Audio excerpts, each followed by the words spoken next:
Hi everybody, happy Rakshabandhan to you all. और आशा करती हूँ कि अगले साल आप अपनी सिस्टर्स को क्या गिफ्ट देंगे तो ऑफिसर बन करके ये उनका ये सपना पूरा करेंगे। तो जैसा कि आप सबको पता है कि we were doing a series on labour laws और हम पढ़ रहे थे the payment of wages act. Section 14 तक हम ऑलरेडी पढ़ चुके हैं। जिन्होंने नहीं देखा है प्लेलिस्ट में जाके देख लीजिए। अब हम स्टार्ट करेंगे सेक्शन 15 से। चलिए शुरू करते हैं। तो सेक्शन 15 कहता है claims arising out of deduction from wages और डिले इन पेमेंट। देखिए पिछला जो पार्ट था, सेक्शन 14 था, 13 था, उसमें हमने इंस्पेक्टर साहब के बारे में पढ़ा था, है ना, कि इंस्पेक्टर साहब जो हैं वो आकर के और उनके पास ये अथॉरिटी है कि वो चेक कर सकते हैं, सारी चीजों को देख सकते हैं। पर इंस्पेक्टर साहब तो ग्राउंड लेवल पे वर्क कर रहे हैं। कौन से ऐसे ऑफिशियल्स हैं जो कि इसके लिए रिस्पॉन्सिबल होंगे? तो देखिए कौन कौन से ऑफिशियल्स हैं जो इसके लिए रिस्पॉन्सिबल होंगे। तो सबसे पहले हैं कमिश्नर फॉर वर्कमैन कंपनसेशन। भाई कौन है? तो वर्कमैन कंपनसेशन के लिए जो कमिश्नर साहब अपॉइंट हुए हैं वो हैं। अगर ये नहीं है तो फिर कोई भी ऐसा व्यक्ति जो सेंट्रल गवर्नमेंट अपॉइंट करती है, सेंट्रल गवर्नमेंट अपॉइंट करती है। अब सेंट्रल गवर्नमेंट किसको अपॉइंट करेगी? तो वो भी सोच समझ के ही अपॉइंट करेगी। तो सबसे पहला है regional labour commissioner. Central government किसको अपॉइंट करेगी? तो रीजनल लेबर कमिश्नर को अपॉइंट करेगी, है ना। और नहीं तो किसको करेगी? असिस्टेंट लेबर कमिश्नर को। इसकी वैकेंसी भी आती है ना, स्टेट पीसीएस वगैरह में इसकी वैकेंसी रहती है। तो असिस्टेंट लेबर कमिश्नर बहुत अच्छी पोस्ट है ये भी, ठीक है, जिनके पास एटलीस्ट 2 इयर्स का एक्सपीरियंस हो। एटलीस्ट 2 इयर्स का एक्सपीरियंस हो तो सेंट्रल गवर्नमेंट ऐसे व्यक्ति को अपॉइंट करेगी, या तो वो रीजनल लेबर कमिश्नर होंगे या तो फिर वो असिस्टेंट लेबर कमिश्नर होंगे जिनके पास कम से कम 2 साल का एक्सपीरियंस होगा, ठीक है। या फिर किसको अपॉइंट करेगी? एनी ऑफिसर, कोई भी ऑफिसर। अगर मान लेते हैं ये लोग अवेलेबल नहीं है तो any officer not below the rank of assistant labour, मतलब इक्विवेलेंट, है ना, कि असिस्टेंट लेबर कमिश्नर के इक्विवेलेंट किसी कमिश्नर को ये क्या करेंगे? अपॉइंट कर देंगे। इनका भी, क्योंकि भाई असिस्टेंट लेबर कमिश्नर के इक्विवेलेंट में कर रहे हैं तो भाई इनके साथ तो नाइंसाफी हो जाएगी ना, इसलिए यहाँ भी इनको चाहिए 2 इयर्स का एक्सपीरियंस। कोई भी ऑफिसर होगा उसको 2 इयर्स का एक्सपीरियंस चाहिए। अब एक्सपीरियंस पे इतना जोर क्यों डाल रहे हैं, मतलब फ्रेशर्स क्यों नहीं? तो देखिए बेटा, ये थोड़ा सा टेक्निकल है ना, मतलब इट्स अ बिट टेक्निकल। तो जब आपको ग्राउंड वर्क के बारे में पता नहीं होगा तो you won't be able to fulfil your duties, है ना। तो इसलिए क्या है कि 2 इयर्स का एक्सपीरियंस जो है वो मांगते हैं, ठीक है। या फिर इसके अलावा कौन हो सकता है? तो a presiding officer of labour court. Labour court के जो प्रिसाइडिंग ऑफिसर होंगे उनको भी अपॉइंट कर सकते हैं, मतलब जो अप्रोप्रिएट गवर्नमेंट है वो अपने हिसाब से कर सकती है, ठीक है। लेबर कोर्ट या फिर कोई भी officer, any officer with experience of civil जज के लेवल का एक्सपीरियंस अगर होगा और स्टेट को लगता है या सेंट्रल को लगता है कि भाई this person perfectly fits here, तो वो क्या करेंगे? On the basis of deputation, ऐसे करके बहुत सारी ऐसी वैकेंसीज आपने देखी होगी जो डेप्यूटेशन बेसिस पे होता है। तो डेप्यूटेशन के बेसिस पे, ठीक है, लॉन्ग टर्म एम्प्लॉयमेंट के बेसिस पे वो उनको क्या करेंगे? यहाँ पे प्लेस कर देंगे, ठीक है। अब यहाँ पे एक प्रोविजियो है। प्रोविजियो क्या है कि क्या एक ही ऑफिसर रहेगा? क्या ऐसा एक ही ऑफिसर रहेगा जो ये पूरे एरिया को देखेगा? तो वो डिपेंड करता है वहां की स्ट्रेंथ पे, ठीक है। अगर ऐसा होता है कि भाई बहुत बड़ा एरिया है, बहुत सारा इंडस्ट्रियल यूनिट है वहां पे, तो वन और मोर ये भी किस पे डिपेंड करता है? एप्रोप्रिएट अथॉरिटीज पे, ठीक है। एप्रोप्रिएट गवर्नमेंट जो है वो चाहे तो एक, या चाहे तो एक से ज्यादा भी वो ऐसे इसको ला सकती है, ऐसे ऑफिसर्स को ला सकती है जैसा कि उसको रिक्वायर्ड लगता है उस पर्टिकुलर सिचुएशन में, ठीक है। अब चलिए इसका सेकंड पार्ट क्या कहता है। ये तो हो गया कि किसको क्लेम करेंगे, यानी कि कौन होगा जो ये सारी चीजों को देखेगा। तो हमने देखा कि भाई या तो रीजनल लेबर कमिश्नर, या तो असिस्टेंट लेबर कमिश्नर, या तो कमिश्नर फॉर वर्कमैन कंपनसेशन, या फिर कोई भी ऑफिसर जो कि असिस्टेंट लेबर कमिश्नर के रैंक का हो, या फिर जो आपके सिविल जज के एक्सपीरियंस का या लेबर कोर्ट का कोई प्रिसाइडिंग ऑफिसर हो। तो ये सारे लोग हैं जो कि हमारी बातों को सुन सकते हैं, मतलब एप्रोप्रिएट गवर्नमेंट जिसको भी अपॉइंट कर दे। अब सेकंड पार्ट क्या कहता है कि कौन भाई कौन ऐसा व्यक्ति है जो कि इसमें क्लेम कर सकता है, केस कर सकता है जाकर के। केस फाइल करने के लिए भी होना चाहिए ना, क्योंकि हमने पहले ही पढ़ लिया कि भाई केस फाइल करने के लिए आप पे कुछ मतलब आप एग्रीव्ड पार्टी होने चाहिए। ऐसा नहीं है कि कोर्ट खुद से बोलेगी कि हाँ ठीक है अब हमको ये केस सीओ मोटो देखना है, नहीं सीओ मोटो नहीं देखना है, आपको कंप्लेन करना पड़ेगा। तो भाई कौन कंप्लेन कर सकता है? तो या तो पर्सन जिसके साथ ये घटना हुई है ना, मान लेते हैं कि मेरी सैलरी किसी ने रख ली तो मैं कंप्लेन कर सकती हूँ, या फिर मेरे बिहाफ में कोई लीगल प्रैक्टिशनर यानी कि कोई भी लॉयर जो है वो लीगल प्रैक्टिशनर जो है वो मेरे बिहाफ में ये कंप्लेन कर सकता है। अब इस केस में भी मैं ही कर सकती हूँ because I also belong to law background. तो या तो पर्सन एग्रीड, या तो फिर लीगल प्रैक्टिशनर, ठीक है, या फिर कोई official of a registered trade union. याद करो ट्रेड यूनियन एक्ट हमने पढ़ा था, है ना। जिन्होंने नहीं पढ़ा है फिर से मैं कह रही हूँ कि जिस हिरार्की में पढ़ा रही हूँ उस हिरार्की में पढ़िएगा तो आपको बहुत सारी चीजें क्लियर होती जाएंगी, है ना। तो क्या है कि अगर जिन्होंने नहीं पढ़ा है वो पहले जाकर के पढ़ लीजिए। तो ट्रेड यूनियन एक्ट का कोई ऑफिशियल है, क्योंकि ट्रेड यूनियन का काम ही क्या होता है, अपने वर्कर्स के राइट्स को प्रोटेक्ट करना। तो प्रोटेक्ट कैसे करेंगे, how will they protect their rights? भाई उनको अगर सैलरी नहीं मिल रही है तो सैलरी दिलवाएंगे। तो ये सारी चीजें करने के लिए उनको मतलब ट्रेड यूनियन का होना जरूरी है। तो ये हमने ट्रेड यूनियन एक्ट में ऑलरेडी पढ़ रखा है हमने। तो कोई भी ऑफिशियल होगा ट्रेड यूनियन का वो भी क्या कर सकता है कि इसको कंप्लेन कर सकता है। या फिर एक और है हमारे इंस्पेक्टर साहब, क्योंकि उनको अथॉरिटी दी गई है किस चीज की, उनको अथॉरिटी दी गई है इंस्पेक्ट करने की, चेक करने की। उनको अगर ऐसा लगता है कि वहां पे कोई भी ऐसा एग्रीव पार्टी है या ग्रुप ऑफ एग्रीव्ड पर्संस है तो वहां पे वो क्या कर सकते हैं, जा करके कंप्लेन कर सकते हैं कि मैं इस इंडस्ट्री में गया था and I saw that these are the malfunctionings that are happening in this place. तो उस कंडीशन में भी ये भी इसको भी मान्य किया जाएगा, ठीक है। अब ये एप्लीकेशन क्या मतलब कभी भी दे सकते हैं, they can give it any time? नहीं। तो 12 मंथ्स जब जब ये जो भी माल प्रैक्टिस हुई है, जो लॉ का इनकम्प्लायंस हुआ है, उसके 12 महीने के अंदर, ये नहीं कि हम मेरी सैलरी आज गई है और मैं कंप्लेन कर रही हूँ 5 साल बाद मुझे याद आया कि अरे अभी पैसे नहीं है चलो सैलरी उनसे लिया जाए। 1 साल का मैक्सिमम टाइम दिया जाता है, उसके अलावा टाइम नहीं दिया जाता है, ठीक है।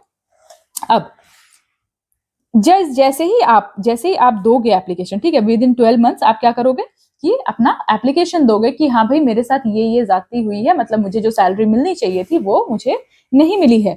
अब उस कंडीशन में क्या होगा कि कोई भी एप्लीकेशन जो है वो एडमिट हो जाएगा अगर मजिस्ट्रेट को या जो भी ऑथराइज्ड पर्सन है उनको ये लगता है कि हाँ भाई आपके साथ तो गलत हुआ है, जो मतलब ऐसा नहीं होना चाहिए था, तो वो उसको एक्सेप्ट कर लेंगे, ठीक है, दे विल एक्सेप्ट इट, ठीक है।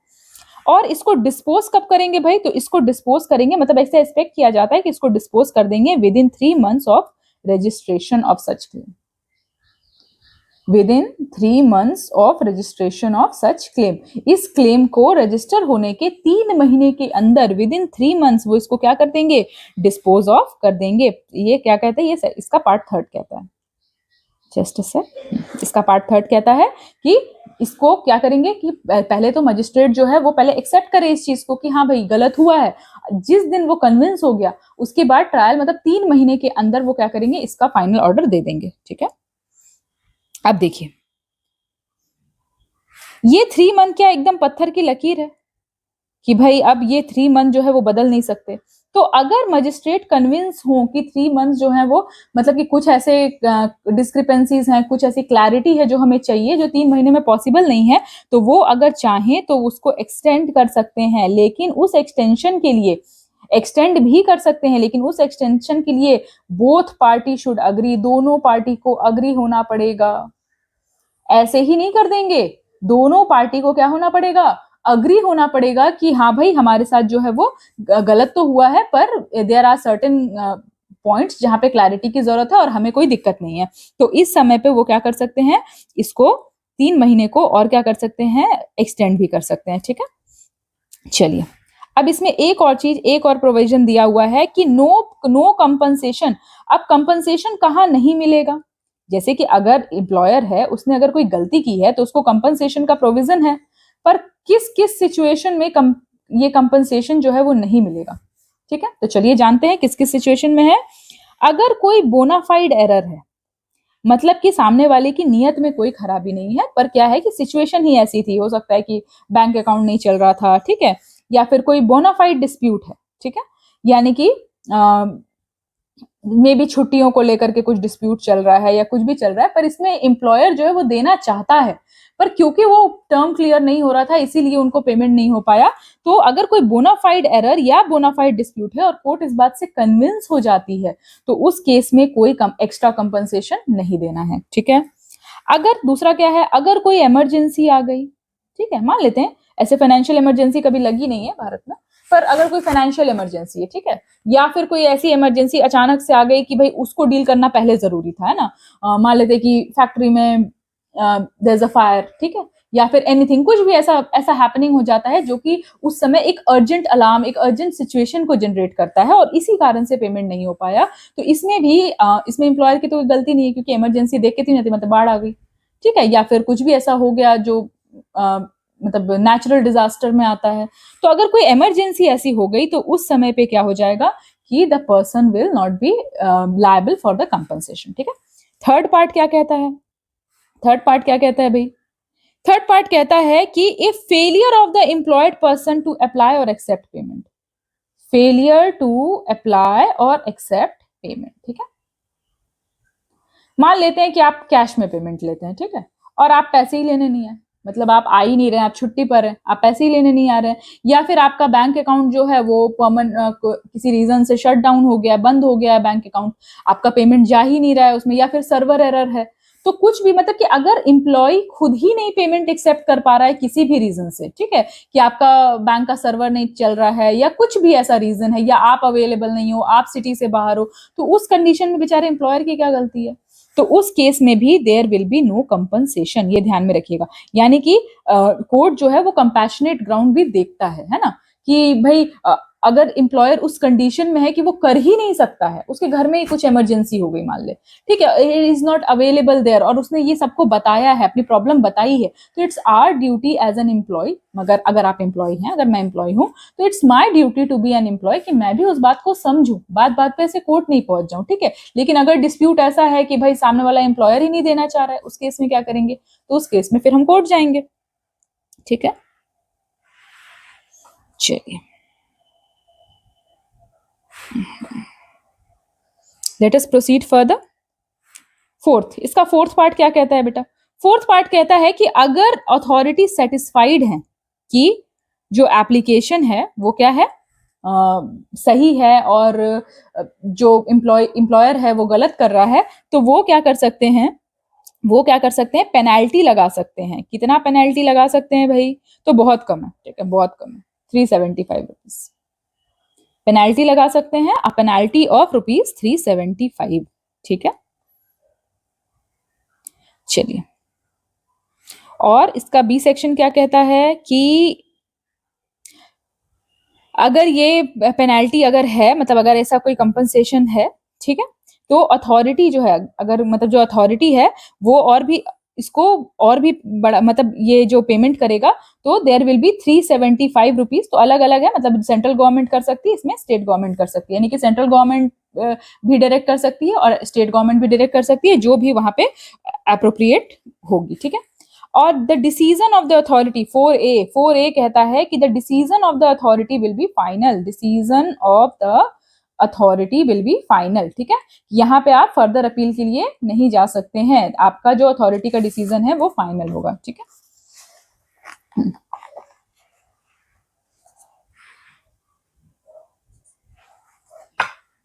चलिए, see there are certain state amendments बेटा, तो वो मैं कवर नहीं करा रही हूँ क्योंकि वो बहुत लेंदी हो जाएगा और आपके एग्जाम पर्सपेक्टिव से इंपॉर्टेंट भी नहीं है।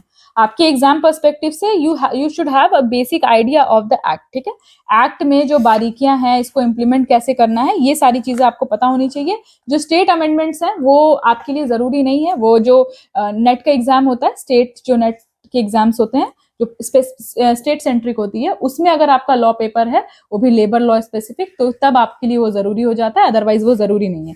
तो जब आप बेयर एक्ट पढ़ेंगे तो उसको इन कंडीशन में हो सकता है आप देखें कि भाई बहुत सारा स्टेट अमेंडमेंट्स हैं, ये तो कवर ही नहीं हुआ है, तो वो आपके लिए जरूरी भी नहीं है, ये मैं पहले से ही क्लियर कर दे रही हूँ आपको, ठीक है।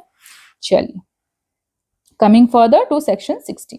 सेक्शन 16 क्या कहता है भाई, सेक्शन 16 कहता है कि single application for claim of groups, चलिए, अब ऐसा होता है कि मैं हूँ अपनी कंपनी में, मेरे जैसे 50 और लोग हैं, ठीक है। अब 50 और लोग हैं, 50 और लोगों की भी वही प्रॉब्लम है जो मेरी प्रॉब्लम है, कि हमें जो जिस दिन हमें वॉलंटरीली छुट्टी मिली थी उसका पेमेंट गवर्नमेंट, ये जो एम्प्लॉयर है वो नहीं कर रहा है।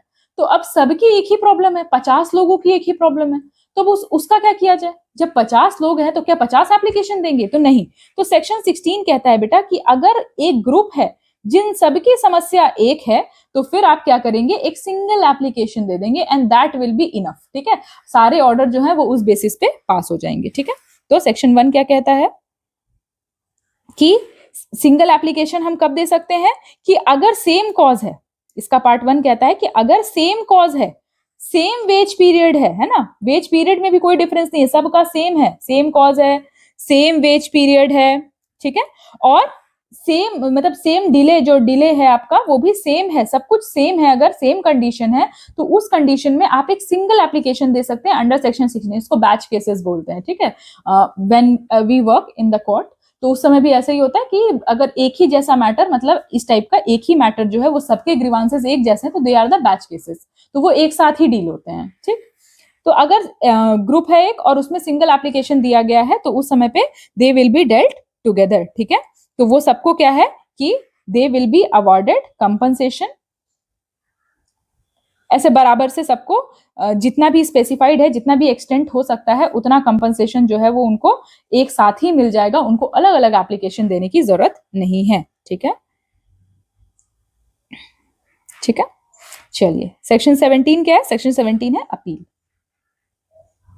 अभी तक हमने पढ़ा हु इज द अथॉरिटी। देखो अभी हमने क्या पढ़ा है, हु इज द अथॉरिटी, कि भाई इंस्पेक्टर साहब अथॉरिटीज हैं। सेक्शन 15 में और कौन कौन अथॉरिटीज हैं? इंस्पेक्टर साहब तो चलो ग्राउंड लेवल पे हैं, और कौन कौन अथॉरिटीज है? तो भाई कमिश्नर है, ठीक है, रीजनल कमिश्नर है, असिस्टेंट लेबर कमिश्नर है, ऐसे बहुत सारे कमिश्नर्स हैं। पर अब क्या है भाई, अपील। अपील का क्या प्रोसीजर है? What is the procedure of appeal? तो चलिए देखते हैं। पार्ट 1 इसका कहता है, पार्ट 1 कहता है भाई कि आप अपील कर सकते हैं, क्या भाई? तो विद इन 30 डेज, अगर आप सेटिस्फाइड नहीं है, ठीक है, अगर आप जो लोअर अथॉरिटी है, मतलब लेबर कमिश्नर हैं या कोई भी है, वो उनके आपने उनके पास गए आप पहले, और अगर आप उनसे सेटिस्फाइड नहीं है तो आप विद इन 30 डेज, ठीक है, 12 महीने तो आपका टाइम पीरियड मिल गया पहले आपको, कि 12 महीने के अंदर आप असिस्टेंट लेबर कमिश्नर या रीजनल लेबर कमिश्नर के पास जाकर के अपना रिड्रेसल करा सकते हैं।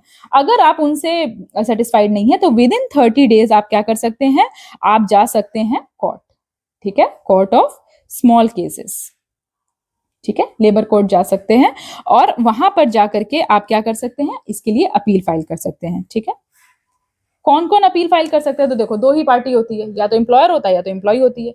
और जब कोई ऑर्डर आता है बेटा, मतलब कि देखो क्या होगा कि अगर मैं एग्रीव्ड हूं तो मैं कोर्ट जाऊंगी, ठीक है, लेकिन वहां पे जो ऑर्डर आएगा अगर मेरे फेवर में आएगा तो सामने वाला एग्रीव्ड है, मतलब सामने वाले कोई ये प्रूफ ये एक्सेप्ट थोड़ी करेगा कि हाँ भाई मैं गलती पे हूँ। जब तक उसके पास रेमेडी है तब तक तो वो रेमेडी के लिए जाएगा ना। जैसे हम लोग स्कूल में जब थे तो पिकनिक पे अगर जाना होता तो पहले क्या करते थे, पहले मम्मी को बोलते थे, अब या फिर मम्मी पापा में से जो जिनको हमको लगता था कि वो हम हमारी बात मानेंगे तो उनको बोलते थे। अब वो नहीं माने तो फिर मम्मी नहीं मानी तो फिर पापा को बोलेंगे, पापा नहीं माने अगर दादाजी हैं तो दादाजी को बोलेंगे। तो ऐसे क्या करते हैं हम लोग कि अपनी बात मनवाने के लिए काइंड ऑफ ऐसे अलग अलग वो ढूंढते हैं कि चलो उनको बोल के देखते हैं, दादाजी नहीं माने दादी को बोलेंगे, कोई तो मानेगा, जब तक कि आपके सारे जो अल्टरनेटिव्स हैं वो खत्म नहीं हो जाते हैं। तो यहाँ पे भी वही है कि अपील जो है वो जब तक इंसान जो है वो जब तक कोशिश करता है, जब तक कि उसके सारे जो मैकेनिज्म्स हैं, जो सारे जो अल्टरनेटिव्स हैं वो खत्म ना हो जाए, ठीक है। तो ये कहते हैं कि 30 डेज में आपको 30 डेज में आप कोर्ट ऑफ स्मॉल केसेस में जा सकते हैं, ठीक है। तो कौन कौन कर सकता है? तो बाय एम्प्लॉयर, एम्प्लॉयर कर सकता है, ठीक है।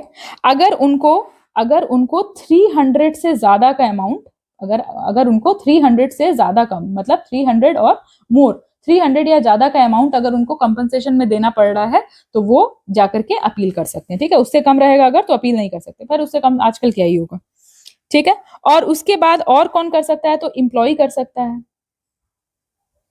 या लीगल प्रैक्टिशनर कर सकता है, ठीक है, लीगल प्रैक्टिशनर कर सकता है, या फिर office official trade union, official registered trade union कर सकते हैं, ठीक है। ये सारे लोग कर सकते हैं। कब कर सकते हैं? जब अमाउंट ऑफ वेज जो है वो 25 रुपीज से ज्यादा होगा। ठीक है, अगर अमाउंट ऑफ वेज जो है वो 25 रुपए से ज्यादा होगा, अगर 25 से ज्यादा है 25 और मोर, तो उस कंडीशन में एम्प्लॉय कर सकता है। उससे कम होगा तो एम्प्लॉय नहीं कर सकता। पर मुझे ऐसा लगता है इससे कम क्या ही होगा। ठीक है, तो मतलब कुल मिला के आप मान लीजिए कि हर कोई अपील में जा सकता है, पर क्योंकि आप एक एमसीक्यू बेस्ड एग्जाम दे रहे हैं तो आपको पता होना चाहिए कि कितना क्या लिमिट दिया गया है। ठीक है, और कौन कर सकता है? तो सी कहता है एनी पर्सन डायरेक्टेड टू पे अ पेनल्टी, डायरेक्टेड टू पे penalty under section 15, under section 15 का 4। ठीक है, कोई भी व्यक्ति जो सेक्शन 15 के 4 क्लॉज से, ठीक है, ये देखो ये वाला पेनल्टी था ना 375 रुपीज वाला, तो ये लोग अगर 375 रुपीज वाला जो पेनल्टी है जो कि गवर्नमेंट यानी स्टेट गवर्नमेंट या सेंट्रल गवर्नमेंट लेवी कर रही है, तो उस केस में भी हम क्या कर सकते हैं? जा सकते हैं। ये लोग सिर्फ अपील के लिए जा सकते हैं। इसके अलावा अगर मान लेते हैं कि कंपनसेशन आपको 100 रुपए देना है, तो उस कंडीशन में आप नहीं जा सकते अपील के लिए। ठीक है, तो या तो एम्प्लॉयर कब जा सकता है? जब उसको 300 से ज्यादा का कंपनसेशन देना पड़े। एम्प्लॉय कब जा सकता है? जब उसकी जो तनख्वाह है वो 25 रुपए से ज्यादा हो और वो क्या बोलते हैं, हाँ, मतलब कि एम्प्लॉयर उसको नहीं दे रहा है, या फिर सेक्शन 15(4) में जो गवर्नमेंट वाला सेक्शन था कि 375 रुपीज का मैक्सिमम कंपनसेशन, उसके अगेंस्ट में भी आप जा सकते हैं। ठीक है, लेकिन आजकल तो ये बहुत कम अमाउंट है, मतलब 25 रुपए किसकी सैलरी होती है आजकल, है ना? 25 रुपए का तो आप ऐसे कचौरी समोसा खा लेते हो नहीं। चलिए, coming to section 17A। 17A क्या कहता है? आजकल ये चल भी बहुत रहा है, पता है 17A वाला क्लॉज, मतलब इसमें नहीं चल रहा है पर इन जनरल भी बहुत ज्यादा चल रहा है। क्या है भाई? Conditional attachment of property. Bank में चलता है नहीं कि अगर आप लोन नहीं भरे हो तो फिर आपकी प्रॉपर्टी अटैच कर दी जाती है उस लोन से।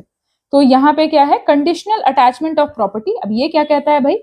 ये कहता है कि अगर कोर्ट को ऐसा लगता है, if the court is convinced, ठीक है, कोर्ट इज कन्विंस्ड कि पेमेंट जो है वो इवेड हो जाएगा, यानी कि ये जो एम्प्लॉयर है ये सबका पेमेंट लेके भाग जाएगा, ऐसा कोर्ट को लगता है अगर कि भाई ये जो व्यक्ति है ये थोड़ा खतरनाक, थोड़ा गड़बड़ वाला लग रहा है, और ये क्या है कि हो सकता है कि सबकी पेमेंट लेके भाग जाए और ये बेचारे जो मजदूर हैं या जो वर्कर्स हैं वो यहीं रह जाएं और इन कुछ कर भी ना पाए, तो उस कंडीशन में court can order for the conditional attachment of property, उसकी प्रॉपर्टी को कॉन्फिस्टिकेट मतलब अटैच कर देने का, कि अगर ऐसा कुछ घटना होता है तो हम उस प्रॉपर्टी को क्या कर सकते हैं? उसको सेल करके या फिर कुछ भी जो भी प्रोसीजर है एज डिसाइडेड बाय लॉ, उसको क्या कर सकते हैं करके, और अपने जो उसके एम्प्लॉइज हैं उसको पैसे दे सकते हैं। ठीक है, लेकिन इससे पहले ऐसा नहीं है कि आप, क्योंकि बोलो ना कि लॉ इज मतलब इतना ब्यूटीफुली डिजाइंड है ना कि हर किसी को ऐसा इनॉर्मस पावर नहीं दिया गया है, क्योंकि जैसे ही आप इनॉर्मस पावर देंगे वैसे ही क्या हो जाएगा, वहां पे उसका मिसयूज शुरू हो जाएगा। तो यहाँ पे भी क्या कहा गया है कि ऐसा नहीं है कि ऐसे डायरेक्ट अटैच कर देंगे, पहले उसको क्या देंगे? पहले उसको अपॉर्चुनिटी ऑफ हियरिंग देंगे, अपॉर्चुनिटी ऑफ हियरिंग। अगर अपॉर्चुनिटी ऑफ हियरिंग देते हैं और फिर भी कोर्ट कन्विंस होती है कि नहीं भाई ये इस इंसान में तो कुछ तो गड़बड़ है, ठीक है, तो उस कंडीशन में वो क्या करेंगे कि इनके प्रॉपर्टी को अटैच कर देंगे। ठीक है, और ये जो प्रोविजन है प्रॉपर्टी अटैचमेंट का वो यहाँ पे एक्सप्लेन्ड नहीं है बेटा। वो कहाँ एक्सप्लेन्ड है? तो भारतीय नागरिक सुरक्षा संहिता में। ठीक है, भारतीय नागरिक सुरक्षा संहिता जो पहले सीआरपीसी हुआ करती थी उसमें ये डिफाइंड है कॉन्फेस्टिकेशन का प्रोसेस, वही प्रोसेस यहाँ भी अप्लाई होगा। ठीक है, ठीक है, उतना डिटेल में आपको पढ़ने की जरूरत नहीं है, क्योंकि वो क्या है कि वो क्रिमिनल प्रोसीजर है ना, यानी कि क्रिमिनल कोई भी केस चलता है तो वो कैसे चलेगा वो आपको बीएनएसएस बताता है। तो बीएनएसएस में ही दिया है कि अगर कोई क्रिमिनल है तो उसकी प्रॉपर्टी कैसे अटैच होती है। तो यहाँ पर भी मतलब दो he is not done very big, ऐसा क्राइम नहीं करा है, पर स्टिल बीएनएसएस क्या करता है? ये करता है कि अगर आपकी प्रॉपर्टी कन्फिस्टिकेट हो रही है, अगर अटैच हो रही है तो वो कैसे होगी। ठीक है, चलिए, coming to section 18, power of authorities under section 15। अभी सेक्शन 15 में हमने अथॉरिटीज के कुछ अथॉरिटीज के बारे में पढ़ा है ना, जो आपका रीजनल कमिश्नर है, असिस्टेंट लेबर कमिश्नर है, तो ये सारे अथॉरिटीज के बारे में हमने पढ़ा है। तो भाई उनका पावर क्या है? तो उनका पावर एक सिविल कोर्ट जितना है बेटा। Just like a civil court, they will act as a civil court. जैसे सिविल कोर्ट है ना, उसमें प्रोसीजर होता है कि भाई पहले पेश होना होता है, डॉक्यूमेंट्स पेश करने होते हैं, तो ये जितने भी पावर हैं वो सारे पावर जो हैं वो सारे किसके पास होंगे, ये जो अथॉरिटीज हैं जो कि सेक्शन 15 में आते हैं। क्यों? क्योंकि उनको बेटा एक केस ट्राई करना है ना, एक कहीं ना कहीं क्वासी जुडिशियल फंक्शन ही है वो। तो जब वो एक जुडिशियरी की तरह एक्ट वहां पे कर रहे हैं, क्वासी जुडिशियल फंक्शन को अप्लाई कर रहे हैं, तो वहां पे उनका जो प्रोसीजर मैकेनिज्म और पावर भी कैसा होगा, एक सिविल कोर्ट जैसा ही होगा। ये ध्यान में रखिएगा, ठीक है।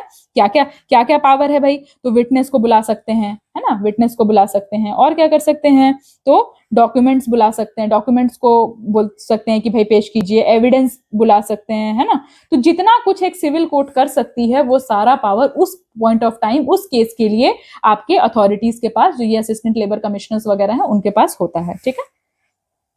जब आप बन जाएंगे, जब आप मतलब बाय द गॉड्स ग्रेस अगर आपका सिलेक्शन हो जाएगा, तो फिर आप भी you will be also possessing that power. जैसे एक जुडिशरी क्वासी जुडिशियल फंक्शन होता है ना, वैसे ही आपका भी पावर वहां पे हो जाएगा, ठीक है। चलिए सेक्शन 19 क्या है, तो सेक्शन 19 था बेटा power to recover from employer, ठीक है, लेकिन ये ओमिट हो गया है बाय द अमेंडमेंट ऑफ 1964। ये क्या हो गया है, now it has been omitted, तो ये आपको पढ़ने की जरूरत नहीं है। Section 19 is no longer in existence, ठीक है। Now section 20 penalty for offences. क्या क्या पेनल्टी है भाई, अभी तक हमने सिर्फ एक पेनल्टी पढ़ा था, 375 रुपए वाला। कहां पढ़ा था, कहां पढ़ा था, यहां तो पढ़ा कि भाई क्या कौन कौन अपील कर सकता है, पर यहां पे हमने पेनल्टी पढ़ा था कितना, 375 वाला, जो कि अप्रोप्रिएट गवर्नमेंट डाल सकती है। अब उसके अलावा क्या क्या पेनल्टी है, स्पेसिफिक सेक्शन है पेनल्टी का, तो क्या क्या पेनल्टी है जो हो सकती है, तो चलिए देखते हैं क्या क्या पेनल्टी है। तो कोई भी व्यक्ति जो पेमेंट ऑफ वेजेस के लिए रिस्पॉन्सिबल है, ठीक है, किस किस सेक्शन में भाई, इसका पार्ट 1 कहता है किस किस सेक्शन में, तो सेक्शन 5 में, सेक्शन 7 में, सेक्शन 8 में, सेक्शन 9 में, सेक्शन 10 में, 11 में और 13 में। 5, 7, 8, 9, 10, 11, 13 जिन्होंने नहीं देखा है पिछले वीडियोस देख लीजिए, आपको ये सेक्शन बहुत अच्छे से बहुत एलाबोरेटली मैंने एक्सप्लेन किया है, ठीक है। तो ये सारे सेक्शन में अगर आप पनिशेबल होते हो, आप गिल्टी पाए जाते हो, तो उस कंडीशन में आपका फाइन कितना होगा बेटा, तो आपका फाइन होगा, the fine will be 1500 rupees minimum, और मैक्सिमम कितना होगा, तो 7500 रुपीज मैक्सिमम। इसके बीच में कितना भी फाइन हो सकता है, मतलब आप समझ रहे हो कि लेबर कोड जो मतलब लेबर लॉ जो पेमेंट ऑफ वेजेस एक्ट, जहां पे ऐसे 25 रुपए 30 रुपए 50 रुपए वाला भी कॉन्सेप्ट चल रहा था, वहां पे अब फाइन को मतलब इस पेनल्टी में मतलब इसमें आपके फाइन को बढ़ा करके कितना किया हुआ है, 1500 रुपए मिनिमम और 7500 यानी 7500 रुपए मैक्सिमम, ठीक है। अब इसका पार्ट 2 क्या कहता है, तो पार्ट 2 क्या कहता है भाई, पार्ट 2 कहता है कि अगर ये सेक्शन के अलावा, यानी कि कुछ सेक्शंस हैं जो इसमें ओमिटेड है और यहाँ पे अवेलेबल है, सेक्शन 5 का 4 पार्ट, ठीक है, सेक्शन 6 देखो यहाँ पे मेंशन नहीं किया हुआ है, ठीक है, 8 का 8 पार्ट, क्योंकि यहाँ पे ये सब एग्जेम्प्टेड था, 8 का 8 पार्ट, ठीक है, देन 10 का 2, ये सारे जो सेक्शंस हैं, ठीक है, ये सारे जो सेक्शंस हैं, इसमें फाइन कितना लगेगा, तो इसमें जो है वो मैक्स, इसमें मिनिमम का नहीं दिया है, इसमें मैक्सिमम कितना दिया है, तो इसमें मैक्सिमम दिया है 3750 रुपीज, ये मैक्सिमम फाइन हो सकता है, मतलब थोड़े कम ग्रेविटी वाले हैं ये, तो इसमें मैक्सिमम फाइन आपका 3750 रुपए हो सकता है, ठीक है। अब 2A, इसका जो 2A है ये क्या कहता है भाई, ये कहता है कि अगर कोई ऐसा व्यक्ति है, ठीक है, जो कि सेक्शन 3 के अंडर, सेक्शन 3 के अंडर, अब क्या है सेक्शन 3, पार्ट 2 में अच्छे से एक्सप्लेन है, ठीक है। सेक्शन 3 के अंडर कोई अगर डेजिग्नेटेड व्यक्ति है, ठीक है, अगर वो अपने जो ड्यूटीज है उसको करने से फेल होता है, तो उस पे भी फाइन लग सकता है। फाइन मैक्सिमम कितना लग सकता है, 3000 रुपए, 3000 रुपए। ये फाइन के अमाउंट याद रखिएगा बेटा, क्योंकि फैक्चुअल क्वेश्चन के लिए बहुत जरूरी हो जाता है ना। देखिए अंडरस्टैंडिंग इसलिए जरूरी है कि आप फैक्चुअल जितना भी डीप पूछ ले आपसे, आप कहीं पे भी अटके ना, इसीलिए आपका मतलब जो फैक्चुअल क्वेश्चन है वो तो आना ही चाहिए, और कंसेप्चुअल अंडरस्टैंडिंग भी उतनी ही अच्छी होनी चाहिए। मीनवाइल मैं आपको बता दूं कि आपका जो प्रीवियस ईयर क्वेश्चन है, वैसे तो मैं प्रीवियस ईयर पूरा एक सीरीज लेकर आऊंगी, पर in the form of quiz भी मैं लाने की कोशिश कर रही हूँ। तो आप अपनी प्रैक्टिस आपकी कितनी हुई है, जो जो टॉपिक मैंने पढ़ा दिए हैं उसी से अभी क्वेश्चन दे रही हूँ, तो आपकी प्रैक्टिस कितनी हुई है ये आप उससे एनालाइज कर सकते हैं। ठीक है, चलिए इसी का पार्ट थर्ड है बेटा। पार्ट थर्ड क्या है इसका? तो पार्ट थर्ड कहता है कि अगर रिकॉर्ड और रजिस्टर प्रॉपर मेंटेन नहीं होते हैं, रिकॉर्ड और रजिस्टर्स प्रॉपर मेंटेन नहीं होते हैं, या फिर आप उसको देते नहीं हो टाइम से, ठीक है, या फिर जब आपको आंसर करना है तो आप आंसर नहीं करते हो, उससे जो क्लैरिटी चाहिए वो क्लैरिटी नहीं देते हो, उस केस में क्या हो सकता है? तो उस केस में भी फाइन हो सकता है। कितना हो सकता है? मिनिमम 1500 और मैक्सिमम कितना हो सकता है? 7500। ठीक है, अगर आप रजिस्टर प्रॉपर मेंटेन नहीं करते हो और रजिस्टर जो है वो प्रॉपरली आप फर्निश नहीं करते हो, तो उस केस में भी इतना इतना फाइन दिया जा सकता है। ठीक है, इसका पार्ट 4 क्या कहता है? पार्ट 4 भाई इंस्पेक्टर साहब के लिए, इंस्पेक्टर साहब के लिए है, ये है कि अगर कोई व्यक्ति जानबूझ करके इंस्पेक्टर साहब को अपना काम नहीं करने दे रहा है, कोई ऐसा कह रहा है कि भाई मतलब अंदर आने नहीं दे रहा है, या फिर रजिस्टर प्रॉपर फर्निश नहीं कर रहा है, या कुछ भी ऐसा कर रहा है, उस केस में भी उनको क्या हो सकता है? फाइन हो सकता है। कितना हो सकता है? मिनिमम वही सेम 1500 रुपए, मैक्सिमम ये 1 है बेटा, मैक्सिमम 7500। यानी कि अगर आप कुछ भी ऐसा करते हो जिससे इंस्पेक्टर साहब अपनी जो ड्यूटी है वो पूरी तरह से नहीं निभा पाते हैं, तो उस केस में भी आपको फाइन देना पड़ेगा। ठीक है, चलिए इसका पार्ट 5 क्या कहता है? पार्ट 5 कहता है कि बार बार एक ही गलती कर रहे हैं, तो भाई एक गलती इंसान माफ कर देता है, दूसरी गलती भगवान जी माफ कर देते हैं, लेकिन फिर अगर आप बार बार बार बार बार बार आपकी आदत ही हो गई है गलती करने की, तो फिर यहाँ कानून माफ नहीं करता है ना। इंसान माफ कर देगा, कानून माफ नहीं करेगा। तो क्या कहता है कि अगर आप गिल्टी फिर से हैं, you are again guilty of the same offence, फिर से आप गिल्टी हैं, तो आप क्या कर, आपको क्या होगा? तो आपको इम्प्रीजनमेंट भी हो सकती है। ठीक है, आपको अगर आप बार बार एक ही गलती कर रहे हैं तो आपको क्या हो सकती है? इम्प्रीजनमेंट भी हो सकती है और फाइन भी हो सकता है। ठीक है, फाइन कितना हो सकता है?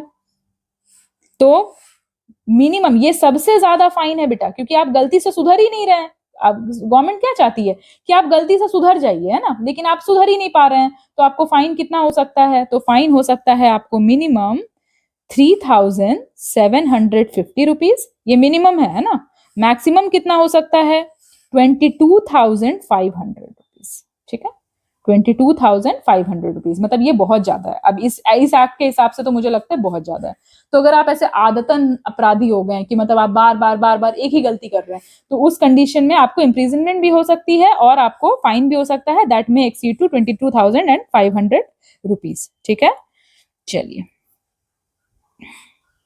अब देखिए, अब ऐसा है, अगर अब ये क्या कह रहे हैं, जो सिक्स पार्ट है वो क्या कह रहा है कि अगर आपको अथॉरिटी ने कहा कि पेमेंट करो, ना आप अपील कर रहे हैं, ना आप मतलब आप कंटेम्प्ट कर रहे हैं ना, आप उसकी बात को नहीं मान रहे हैं, तो अगर आप बात को नहीं मान रहे हैं तो फिर क्या हो सकता है?